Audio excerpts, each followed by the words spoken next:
I have a PhD in mechanical engineering. I can figure this out.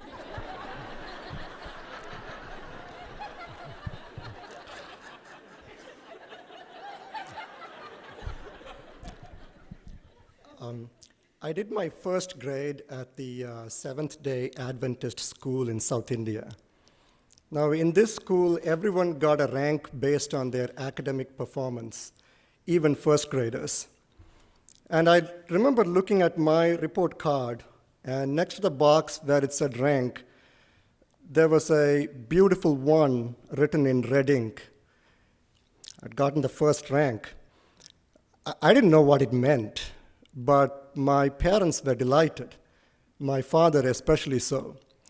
Now, my father was a strict person. He definitely scared me. On this occasion, though, he just hoisted me high up in the air, and I remember looking down upon his face, and what I saw can only be described as joy. He asked me what I wanted. I said, I want grapes.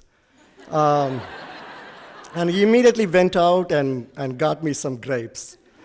That was a good day. In second grade, my mother, sister, and I went on vacation while my father stayed behind to take care of some business.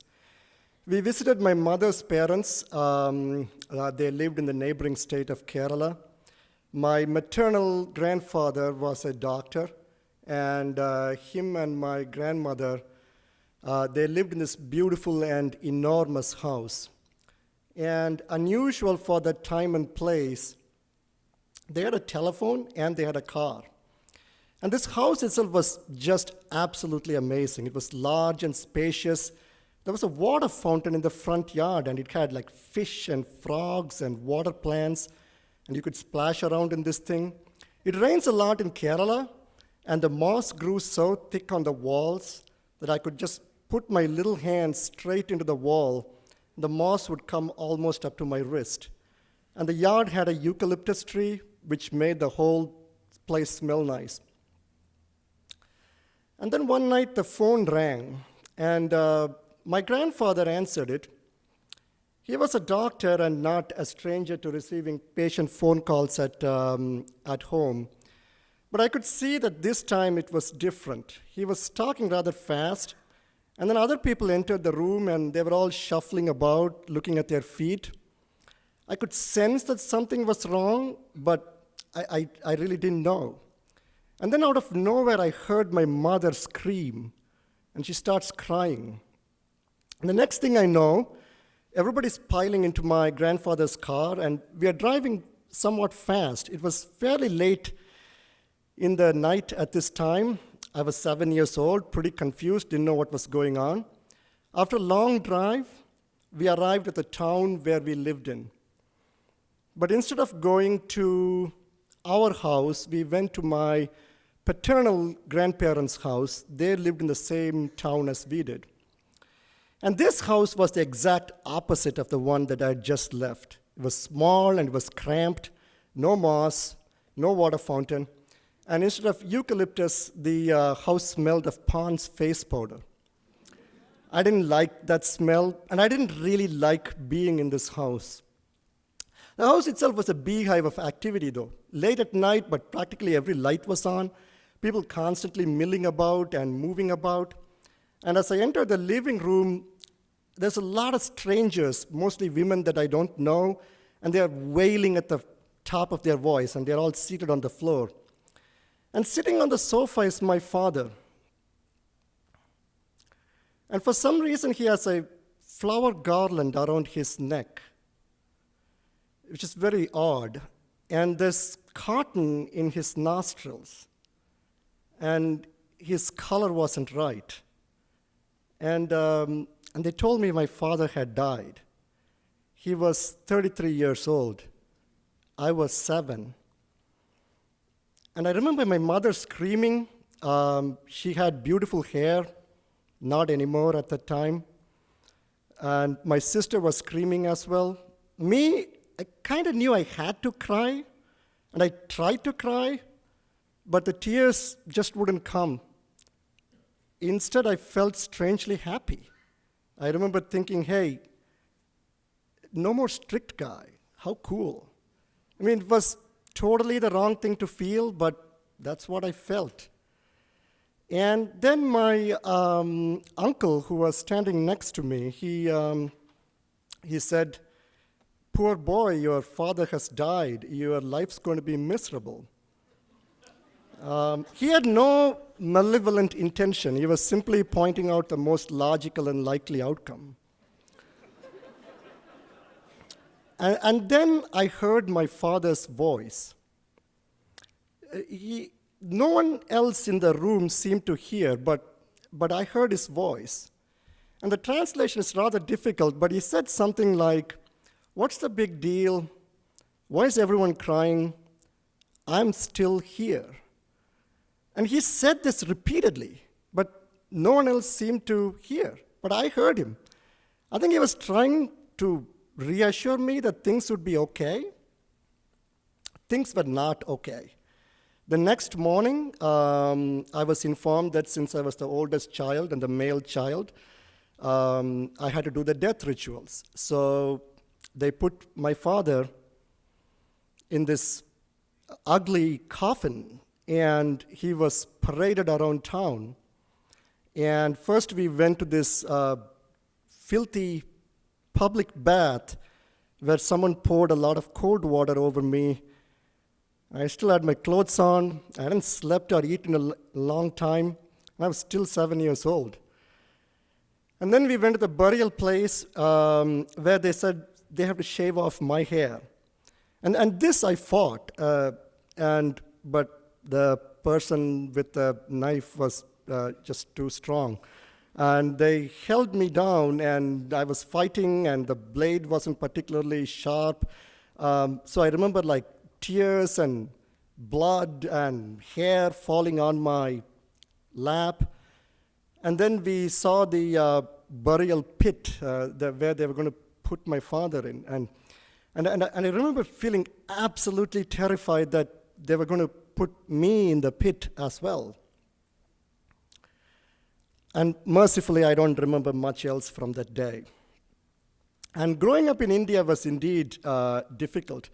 It's a patriarchal society, and not having a father was so bad that I was not even allowed to talk about it. If someone asked me, hey, where's your father? I was supposed to say, he is out of town, and I don't know when he will return. And it seemed like my uncle got it right, like my life was indeed miserable. Some years passed, I grew up, got married, moved to America, but you don't really escape from something like that. Like fear and dread have always been a part of me. And in my worldview, buildings collapse, planes fall from the sky, and the ground just opens up and swallows you whole. Sometimes, literally, as was the case when I was convinced that my kitchen floor would collapse. And there is a distinction between cautious and being scared out of one's wits, and I'm always on the wrong side of that divide. On a cold February morning in 2010, my son was born, and as I held my firstborn in my hands, I remember feeling this absolute dread and absolute panic. I remember thinking, I'm going to die young, and this whole wretched cycle is going to repeat itself. And then it didn't help that around this time, I was diagnosed with a congenital cardiac disorder, something that could have killed my father, but nobody knows. And then they also told me that there is a 50% chance that I could pass this condition to my son. And that was just too much, like not having a father and cardiac disease, all that was bad enough, but now my son has to deal with it? I just couldn't bear it at that point. And I finally started to break down and started to cry. And I would like hide in the basement and just cry and cry and cry. But around this time, I also made a decision. The cold, hard fact is, I could die young. there is not much I can do about that. You don't always win the race with genetics. But I could put on a brave face in front of my son so long as I'm still alive. I think children need to see their parents as calm and strong. So I decided to fake it till I make it. And a few years later, also on a cold February morning, my daughter was born.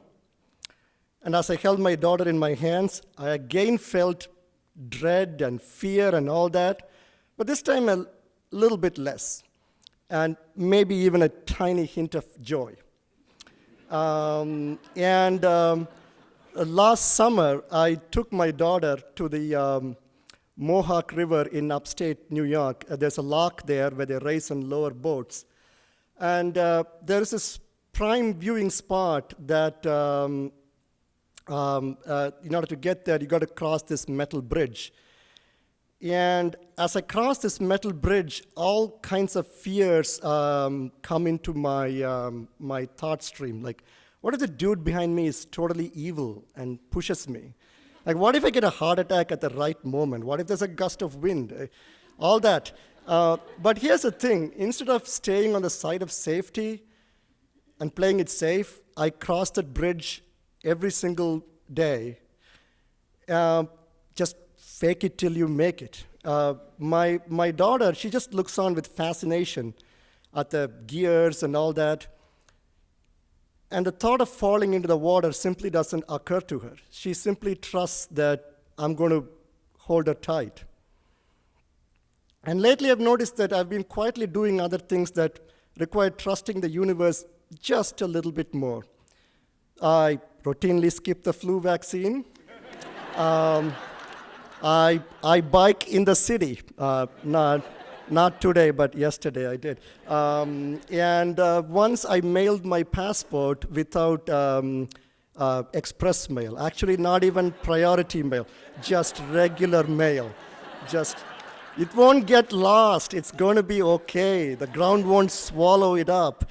And this kind of trusting the universe is like totally new concept to me. And we are reaching an important milestone in my family. Yesterday, my son turned 7, the same age I was when my dad died.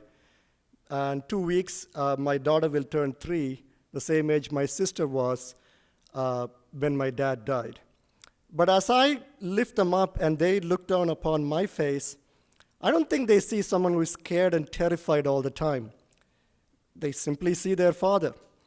And maybe I'm starting to trust the words of my own father from so long ago. What's the big deal? Things are going to be okay. Now, I'm an engineer and a scientist, and my training tells me that men do not speak to their children after they die.